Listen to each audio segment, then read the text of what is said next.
महाराष्ट्राच्या राजकारणात पुन्हा एकदा हलचल निर्माण झाली आहे. महाराष्ट्र नवनिर्माण सेनेचे अध्यक्ष राज ठाकरे यांनी उपमुख्यमंत्री एकनाथ शिंदे यांची त्यांच्या ठाण्यातील नंदनवन निवासस्थानी जाऊन भेट घेतली आहे.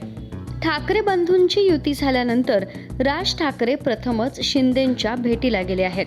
त्यामुळे या भेटीचं राजकीय महत्त्व अधिक वाढलंय. गेल्या वर्षी महापालिका निवडणुकांच्या पार्श्वभूमीवर ठाकरे बंधूंनी एकत्र येत महायुती सरकारवर सडकून टीका केली होती. सभांमध्ये दोन्ही भावांनी सरकारच्या कारभारावर प्रश्नचिन्ह उपस्थित केलं. मात्र निकाल लागल्यानंतर चित्र थोडंसं बदललं. कल्याण डोंबिवली महापालिकेत मनसेच्या 6 नगरसेवकांनी शिंदे सेनेला पाठिंबा देत सत्तेत प्रवेश केला. शिंदेंच्या बालेकिल्ल्यात सेना मनसेचे सूर जुळले आणि त्यानंतरच राजकीय चर्चांना उधाण आलं. दरम्यान बाळासाहेब ठाकरे यांच्या 100व्या जयंतीनिमित्त राज ठाकरे यांनी सोशल मीडियावर एक पोस्ट केली होती. त्या पोस्टमध्ये त्यांनी लवचिक भूमिका घेण्याचा उल्लेख केला होता. विशेष म्हणजे ही पोस्ट मनसेनं शिंदे सेनेला पाठिंबा दिल्यानंतरच काही दिवसांनी आली होती.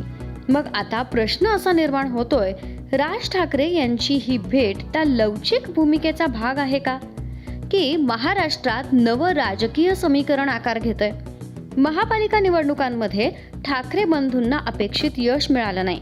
मुंबईत मनसेला केवळ 6 जागा मिळाल्या, तर उद्धव ठाकरे यांच्या गटाला 65 जागांवर विजय मिळाला. त्यामुळं युतीचा अधिक फायदा उद्धव ठाकरेंनाच झाल्याची चर्चा रंगली. दुसरीकडं चंद्रपूरमध्ये शिवसेना उबाठानं भाजपला साथ दिली. त्यामुळं ठाकरे युतीतील अंतर्गत मतभेदही उघड झाले. आता ठाण्यात झालेली राज ठाकरे आणि एकनाथ शिंदे यांची भेट ही केवळ सौजन्य भेट आहे का, की आगामी राजकीय बदलांची नांदी?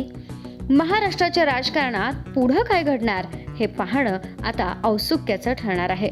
Bureau report, Maharashtra news 24.